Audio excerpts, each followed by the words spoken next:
Այսօր տեղեկություն տարածվեց, որ ազգակործան պատուհասի աշխատակազմի ղեկավար Արայիկ Հարությունյանը հայց է ներկայացրել Գագիկ Ծառուկյանի դեմ, պահանջելով վերջինիս, որպեսզի դադարեցվի լիազորությունները Օլիմպիական կոմիտեի ղեկավարի պաշտոնը զբաղեցնելու համատեքստում։ Այս եւ այլ հարցերի շուրջ այսօր ես զրուցել եմ Դեմոկրատական այլընտրանք կուսակցության ղեկավար Սուրեն Սուրենյանցի հետ։ Պարոն Սուրենյանց, շնորհակալ եմ հրավեր ընդունելու համար։ Ես եմ շնորհակալ։ Դուք ձեր էջում այսօր գրել եք դրա մասին եւ ըստ ձեզ հիմա ինչու է թիրախավորվում Գագիկ Ծառուկյանը եւ առհասարակ այդ հայցը ինչի մասին է։ Հայցը ներկայացվել է մի քանի օր առաջ։ Գիտեք, եթե ինչ-որ հանգամանքներ չլինեին, չդիտարկենք այն հարցը, ով է հայցը ներկայացրել, կարող ենք համարել, որ մեր կազմակերպչական ինչ-որ իրավական խնդիր է, բայց ամսի 9-ին պիտի տեղի ուներ, 11-ին կներեք պիտի տեղի ունենար Օլիմպիական կոմիտեի համագումար, որտեղ պետք է տեղի ունենար ղեկավար մարմնի ընտրություններ։ Ընդհանրապես Հայաստանի ազգային օլիմպիական կոմիտեն միշտ գործել է իր կանոնադրության եւ Միջազգային օլիմպիական կոմիտեի խարտիայի համաձայն եւ ես իմ գործընկերներից հարցրել եմ, ըստ էության որևէ խախտում տեղի չի ունեցել։ Հիմա ֆեդերացիաներից մեկը, իսկ բազմաթիվ են ֆեդերացիաները, դրանցից մեկը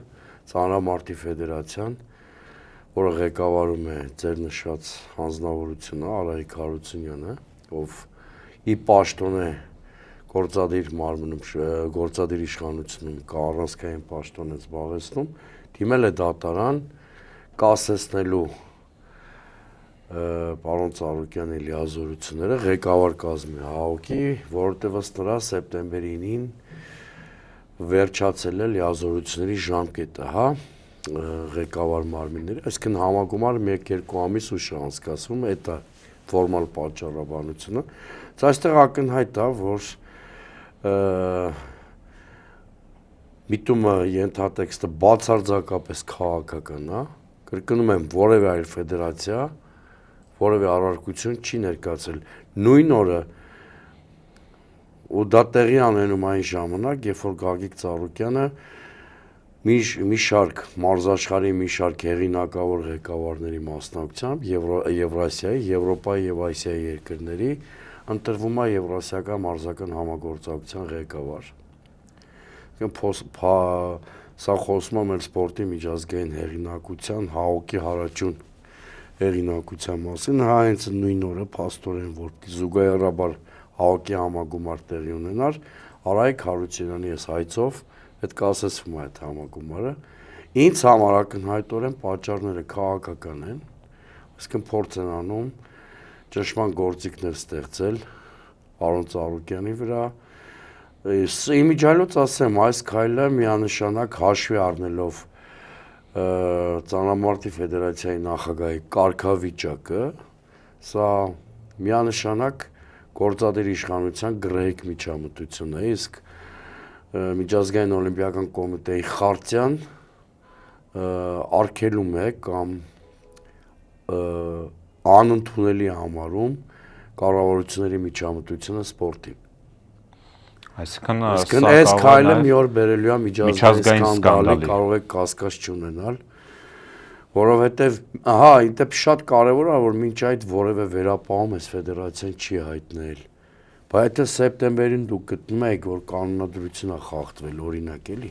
ինչի են ժամանակ չեք բարձրացնում։ Ինչ-որ բանից պիտի բողոքես, չէ՞, որ հետո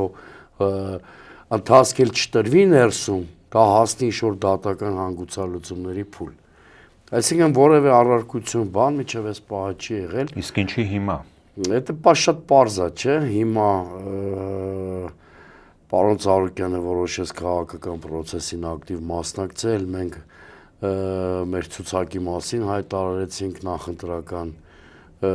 ծրագրի մասին,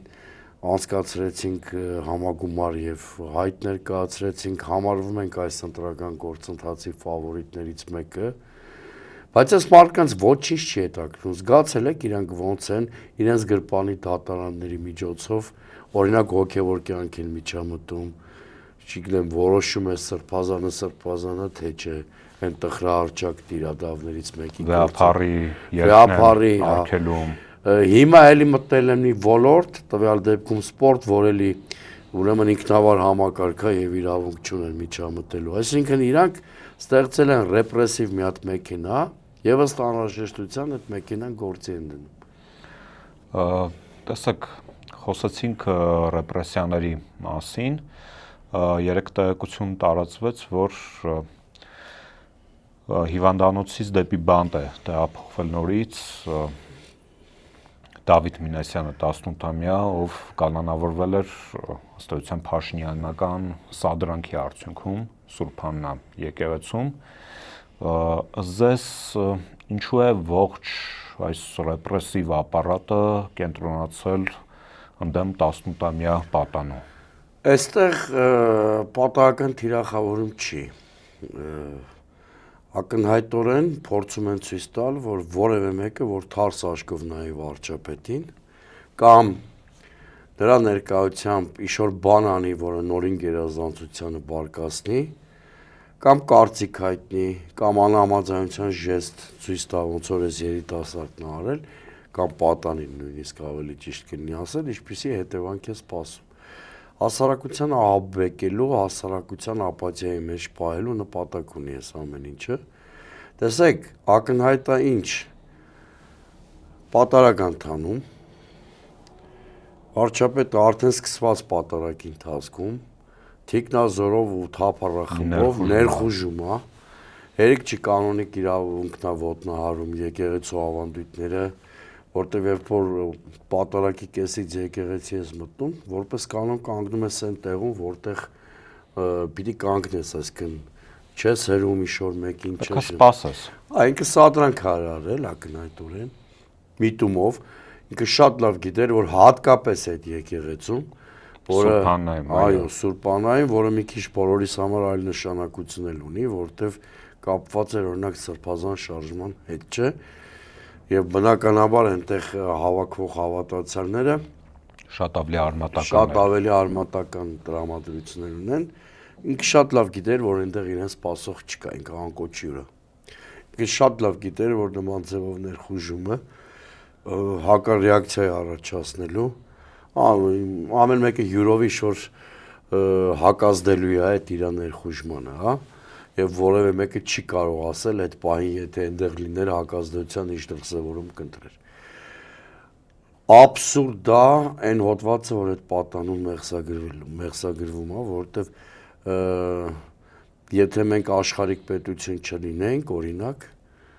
կարող էր ինչ-որ մեկի մոտ տպավորություն ստեղծել, որ կրոնապետություն ենք, հակառակ պարագայում, ինչպես կարող է վարչապետը ծառայական կամ քաղաքական ֆունկցիա ունենալ եկեղեցու տարածքում, որ մի հատ էլ ինչ-որ մեկը դրան խոչընդոտի։ Այսքան ընդունեց, որ քարոզչություն է իրականացրել։ Փաստորեն, քաղաքական քարոզչություն։ Բայց այս դեպքում նաև պիտի նկատի ունենանք, որ այս հոդվածը կարող է ենթադրել նաև, որ ինքը որպես վարչապետ եկեղեցում ինչ-որ ծառայական պարտականություն ունի, որ ավելի աբսուրդ է։ Թեկուզ քաղաքական քարոզչությունը։ Տեսեք, նույն հաջողությամբ ինքը վաղը կարող է գալ ընդդիմադիր հանրահավաքի սադրանք կազմակերպել, ասենք ընդդիմադիր հանրահավաք ընթանում կամ հավաք մի հատ վայրում գալի, տենց անկոչ յուրի պես մտնում է սադրանք արարում, այս նույն հոդվածով մարդիկ ազատազրկվում են, այսինքն մի նոր հոդված, տրադիցիոն մի քանի հոդված կա, չէ, որ ընդդիմադիրների վրա կարում էին։ Օրինակ այն հոդվածը, որ Վազգենյուն Արեգի վրա է դրված, չէ։ Խուլիգանություն։ Ինչ-որ էլեկտրոնային թե ինչ միջոցներով, համացանցային խուլիգան։ Հիմա նոր հոդված ավելանում, որտեղ այս մարդը պրակտիկորեն որտեղ որ հայտնվեց, այսինքն իր դրսում լինելը արդեն սադրանք է։ Նկատել եք, չէ՞, բեմականացված այցերի ժամանակ, որ տարբեր տեղերում ինքը լինում է, նույնիսկ այդ բեմականացման պայմաններում անպայման ինչ-որ միջադեպ լինում է, անպայման, որովհետև այնքան գահավիժած վարկանիշ ունի, եւ այնքան մեծ հանրային դժգոհությունը, որ հնարավոր չի ինքը X թվից ավելի մարդկանց հետ շփվի եւ ինչ-որ ինցիդենտ տեղի չունենա։ Հիմա հասարակության աչքը վախացնելու խնդիր են լուծում, այդ 18-ամյա պատանին էլ դարձել է այս իրավիճակի զոհը կամ քինախնդրության զոհը Փաշինյանի։ Այստեղ ես հեռու եմ այն մտքից, որ պետք է թիրախավորել են անվտանգության աշխատակցին, որտեվ այդ ի վերջո անվտանգության աշխատակիցը չի այս վիճակի պատասխանատու։ Համակարգն է։ Ցավոք սրտի ինքը սխալ տեղում է հայտնվել կամ սխալ մարդու ծառայությամբ, անվտանգությամբ է զբաղված։ Այստեղ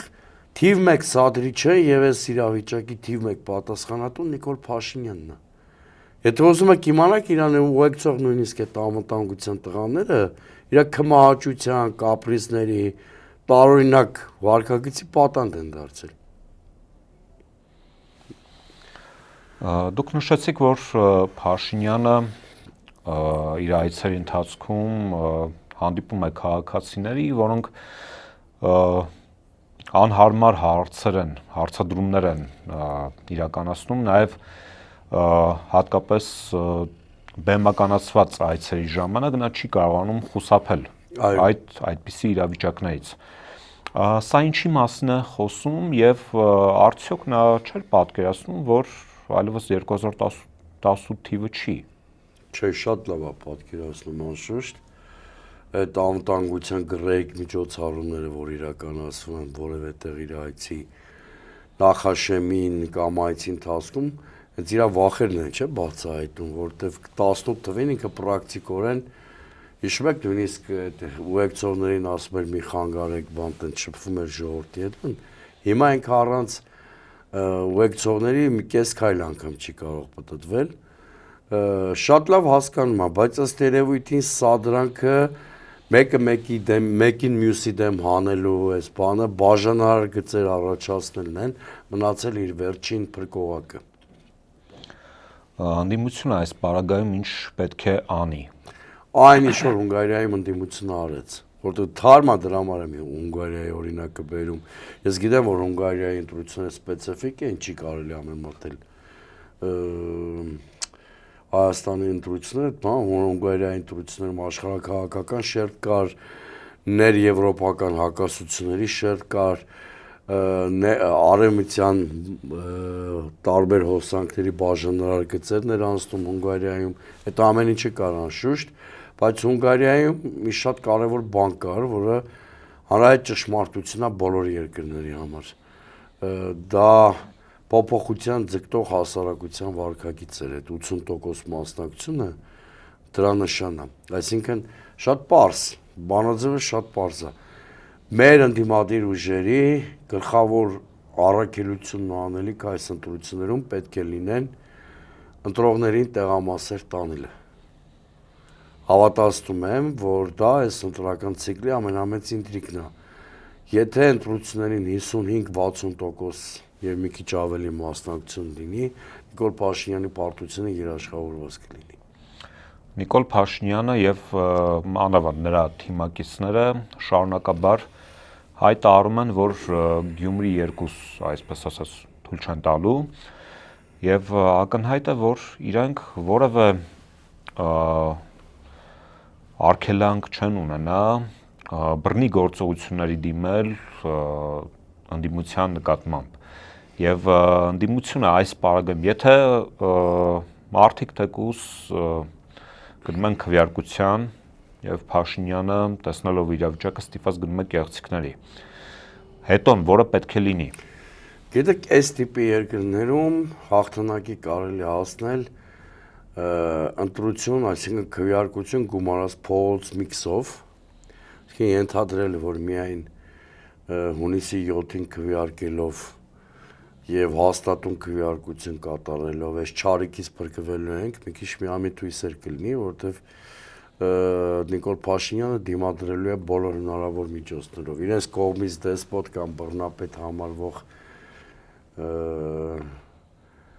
Օրբանը դեմոկրատիայի master class-ը Նիկոլ Փաշինյանի համեմատությամբ, որտեղ Օրբանը ինչպես տեսակ քվեարկության ավարտից մի քանի ժամ հետո արդեն շատ քաղաքակիրթ ընդունեց իր պարտությունը, Նիկոլ Փաշինյանը այդ տեսակը չի, բայց եթե նախորդ ընտրությունների համեմատ ակտիվությունը 10% պլյուս լինի, ասենք մոտ 60%, երբ որ հասարակությունը մեծ պահանջատիրություն է դրսևորում քվեարկության հարցում եւ ընտրությունները կեղծում են, դա ըստեյության հանգեցնում է հեղափոխական սցենարի։ Եթե հասարակությունը տանը չի նստելու ակնհայտորեն, գողացված համարելով իր քվեն, այդ պասիվ մասնակցության դեպքում են էլ իշխանությունները մարսում բոլոր սցենարները։ Հետևաբար ակտիվ քարոզարշավ, ակտիվ մասնակցությամբ քվեարկություն եւ հետընտրական ճիշտ մենեջմենտ։ Այս բոլորի համակցումը պիտի բերի Նիկոլ Փաշինյանի իշխանության հեռացման։ Որոնք են Նիկոլ Փաշինյանի իշխանության մնալու քաղաքական ռեսուրսները, արտաքին եւ ներքին։ Քաղաքական ռեսուրսը առելի աջակցությունն է, որ ինքը ունի արևմուտքի բոլոր թևերից եւ Ադրբեջան ու Թուրքիա նաեւ։ Որոնք բաց տեքստով օրինակ Հակոբ Ֆիդանը ասում է։ Վենստել է ասել, Ֆիդանն էլ է ասել, բայց այստեղ մի հատ ուշագրավ բան էլ է, թե կհիշեք նույն Օրբանին էլ բայց Օրբանին, այո, 3 օր առաջ քվեարկությունից, այսինքն երբ որ հասարակությունը ինքը շատ ակտիվ է լինում, ոչ մի Վենս, ոչ մի Ֆիդան կամ Ալիև չեն կարող կանխորոշել ընտրությունները։ Հետևաբար, եթե արտաքին աջակցությունից, որը նման է կոլոբորանտ ռեժիմին աջակցության, հա, վերանանք այլ պաշտպանիչ քաղաքական ռեսուրս ներքին, ինչ-որ հասարակական խմբի շերտի Նիկոլ Փաշինյանը չունի։ Հետևաբար նրա իշխանությունը պահպանվում է դերսի ռեպրեսիվ մեքենաների եւ արտաքին այն շահառուների հաշվին, որոնք Հայաստանին դիտարկում են որպես գաղութ։ Նիկոլ Փաշինյանը շարունակաբար եւ նրա թիմը հայտարարում է, որ իրենք ժողովրդավարության բաստիոն են, այսպես ասած, եւ անգամ Վլադիմիր Պուտինի հետ վերջին հանդիպանը, երբ հրապարակային հատվածում շատ կոշտ խոսակցություն ըստեյության գնաց, նա փորձ արեց հակադարձել Ռուսաստանի նախագահին, նշելով, որ իբրև թե այստեղ ժողովրդավարություն է, խոսքի ազատություն եւ այլն։ Ռուսական կողմի դիրքորոշումը ըստ ձեզ այս ընտրությունների վերաբերյալ ինչպիսին կլինի, եթե հաշվի առնենք, որ